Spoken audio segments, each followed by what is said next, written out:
Au service du destin. Encore adolescent, il commença à travailler au sein d'une usine de poissons pour aider sa famille. Il se mit également à vendre du poisson ainsi que des vêtements dans les marchés. Il subit alors de très grandes injustices et de très nombreuses épreuves. Et en plus de cela, sa relation avec sa belle-mère se compliqua si bien que le monde devint trop étroit pour lui et que la mort devint préférable à la vie. Je l'ai entendu dire: moi-même, votre cheikh, avant de rencontrer mon cheikh, j'ai commis un péché bien plus grave que tous vos péchés réunis. Dans notre famille, la prière, le dhikr, l'abstinence étaient choses courantes, louange à Allah pour toutes ses grâces. Mais vint une période où le monde devint trop étroit pour moi. Ce jour-là, j'ai envoyé mon frère Abdullah m'acheter un jus et une centaine de capsules de poison. Une seule de ces capsules pouvait tuer 3 chiens. Ce jour-là, j'ai bu les 100 capsules. Mes parents nous avaient élevés dans la religion et dans le rappel de certains hadiths. Et lorsque j'ai bu les 100 capsules de poison, je savais pertinemment qu'en mourant, ma place serait en enfer. Je savais que, comme le dit le hadith, je serais condamné à recommencer mon geste perpétuellement en enfer. Je le savais. Je me souviens encore que lorsque j'ai bu le poison, l'appel pour la prière de Asr retentit. Je me suis alors rendu à la mosquée, le poison dans le ventre, et j'ai prié les 2 unités de salutation de la mosquée. En priant, je le jure, jusqu'à aujourd'hui, je n'ai pas prié de prière semblable. À chaque prosternation, c'était comme si je n'allais plus me relever. Et lorsque je me relevais, je voyais en face de moi le nom Allah sur une décoration. J'attendais la mort et l'enfer. Je demandais uniquement à Allah le fait de ne pas déranger la prière avec ma mort. Et effectivement, j'ai eu le temps de prier. En sortant de la mosquée, je suis tombé. Il passait alors 3 jours, du mercredi au vendredi, inconscient, absent de lui-même, entre la vie et la mort. Dans cet état, Allah lui fit voir une vision qu'il nous raconta. Je me suis vu dans une sorte de tribunal. En face de moi se trouvaient plusieurs hommes, comme s'il s'agissait de juges.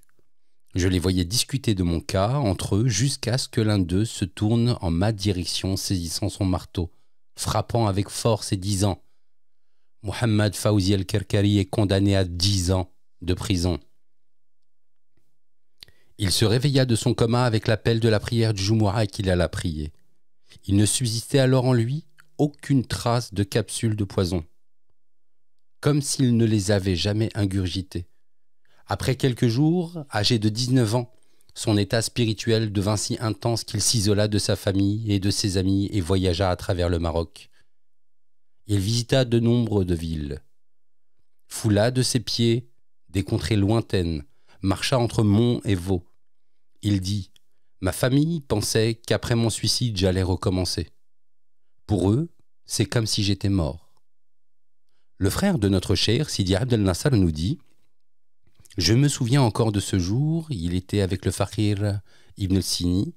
Après avoir reçu un appel, il est parti. Ce fut la dernière fois que je le vis en 10 ans. » Le jeune Mohamed Fawzi, puisse Allah l'agréer, se rendit alors à Nador, accompagné du shérif Ibn Sini, et dépensa ce qui lui restait comme argent pour rejoindre la ville la plus éloignée possible qui lui permettrait le montant du billet, et ce fut la ville de Taza.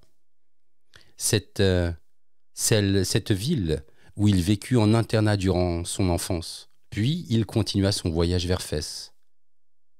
Je l'ai entendu dire à ce sujet. La première nuit que nous avons passée dehors était sur une voie menant à la ville de Seferou. Et la première ville dans laquelle nous nous sommes installés était la ville de Fès, près de Bab el-Boujloud, à quelques pas de la station de taxi.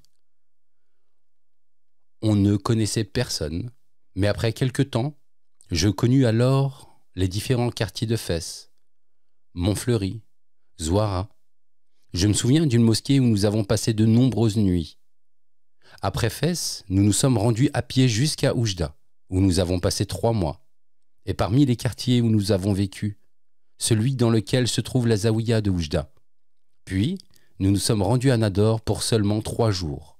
Et enfin à Al-Hossima, où nous avons passé une semaine. Depuis Al-Hossima, nous avons marché jusqu'à Ouadlaou. Nous dormions alors sous les arbres, et lorsque la faim nous tiraillait, nous mangions des feuilles. Puis, nous avons continué notre voyage vers Tétouan, puis vers Tanger. Puis, nous sommes encore revenus à Fès. De Fès, nous nous sommes rendus à Marrakech, où nous avons passé que 2 jours, et nous avons continué notre voyage vers Chichaoua, Agadir, Ouarzazate, Tiznit, Tafraout, Ouara, jusqu'à atteindre le Mahbès. La première année de la militarisation, puis nous avons rejoint Agadir, puis Rabat dans le quartier de Tamara, où nous avons passé de longs moments, puis Kenitra, et il s'agit là uniquement des grandes villes, Les douars et les villages ne se comptent pas, comme Sidi Qassem, Marmoucha, Al-Hajab, Ifran, Ain Rahma, Moulay Yaqoub, Ain Shadia. Il s'était alors écoulé une année complète depuis notre départ. La seconde année, nous avons commencé le Dour, la visite de Moussam en Moussam, de 44 saints se trouvant sur l'ensemble du territoire marocain. Nous dormions dans les mausolées et les tombes de saints, parmi eux Sidi Moulay Abdallah Amrar, où nous avons passé un long moment. Nous nous sommes rendus au Moussam du Cheikh El-Kamel, au Moussam de Sidi Ali ibn Hamdouche, de Sidi Idriss el-Azhar et Moulay Idriss el-Akbar. Parfois, nous faisions près de 30 allers-retours entre 2 tombeaux. Dans certaines villes, nous avons passé une année entière, dans d'autres 7 mois, dans d'autres encore seulement quelques jours.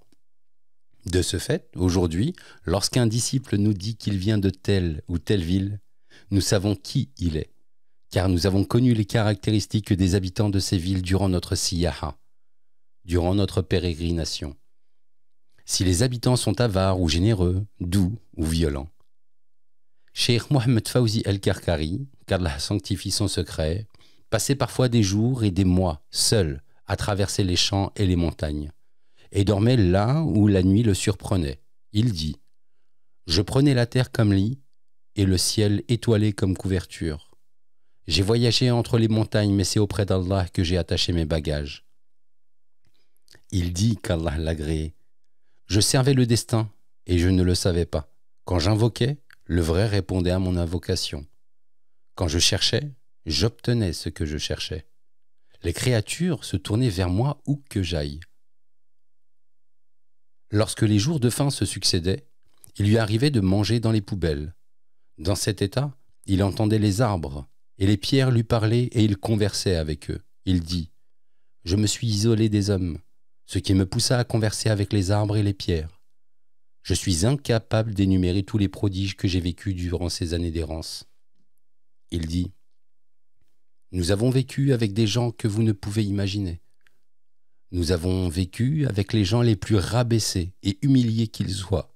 Et malgré cela, nous voyons comme encore plus rabaissés qu'eux, car nous pensions que quoi qu'ils fassent, ils n'atteindraient jamais le mal que nous avions commis. Nous avions tenté de nous suicider et Allah dit que celui qui tue une âme, c'est comme s'il avait tué toute l'humanité. C'est pourquoi aujourd'hui, qu'importe le passé de celui qui vient en notre présence, il repart de chez nous repentant. Tu as beau lui dire faire da'wa, faire l'appel à Dieu toute ta vie, tu ne l'influenceras jamais. Pourquoi ? Parce que tu n'as pas vécu ces états. Tu ne peux pas guider et conseiller quelqu'un si tu n'as pas vécu le même parcours. Nous avons connu au milieu de ceux que vous appelez les pécheurs, les hommes vils, les buveurs d'alcool, les prostituées, les hommes et les femmes les plus élevés. Nous avons vu en eux une miséricorde cachée. Ceux-là, en quelques instants, deviennent les meilleurs. Et lorsque nous sommes devenus cheirs, ceux qu'auparavant nous considérions comme les plus élevés se sont révélés être les plus vils. Et cela n'a fait que nous rajouter étonnement sur étonnement. Parmi les épreuves qu'il eut à subir durant ces années d'errance, il trouva un travail et fut accusé par un des employés de vol, si bien que la police vint le trouver pour l'interroger. Juste avant d'être incarcéré, un homme le reconnut et témoigna en sa faveur en disant « De tous les hommes sur terre, il est le seul qui ne saurait voler. Laissez-le tranquille. » Il se révélera plus tard que c'était celui qui avait accusé notre maître de vol qui en était coupable, et il fut incarcéré pour cela. C'est ainsi qu'il voyagea sans connaître le dessein du vrai. Allah a voulu qu'il accompagne l'ensemble de ses créatures, qu'ils soient pieux ou pécheurs, qu'ils partagent leur état, leur vie, jusqu'à ce qu'ils deviennent l'enseignant des états. Il accompagna les vagabonds, les alcooliques, les toxicomanes, sans jamais être touché par ses péchés, et malgré la dureté du temps et du voyage, il n'abandonna jamais la prière, qu'il continua d'effectuer toujours en son temps. Comment peut-on guider le fornicateur si l'on n'a jamais connu ses problèmes? Comment peut-on guider le brigand ou le toxicomane si jamais il ne nous était donné de les fréquenter? Si notre vie se résume aux assises de science, c'est ainsi qu'Allah a parfait son éducation, faisant de lui une miséricorde pour les hommes, qu'ils soient pieux ou pécheurs. Il nous dit, durant mes 10 années d'errance, il m'arrivait de demander « Ô Allah, pourquoi ai-je à subir tout cela? Qu'ai-je donc fait pour mériter cela ?» Mais ce n'est qu'après avoir rencontré mon maître que je compris. 10 années s'étaient écoulées depuis son départ. 10 années sans que personne, ni sa famille, ni ses amis, n'ait eu de nouvelles. Vint alors le temps du retour. Évoquant son retour, il dit « C'est comme si ces 10 années comptaient en réalité pour 20. Car lorsqu'on vit dans les rues, le temps nous paraît bien long. Lorsque je suis revenu, tout avait changé. Mon frère, encore enfant, au moment de mon départ, était devenu un homme. Notre maison avait été construite. Certains membres de la famille s'étaient mariés et d'autres avaient eu des enfants. Il s'était paré lors de son voyage de l'habit de la confiance complète en Allah. Il avait abandonné toute assistance venue d'autrui, jusqu'à ce qu'il ne se repose que sur lui. C'est alors que vint l'époque de son accomplissement.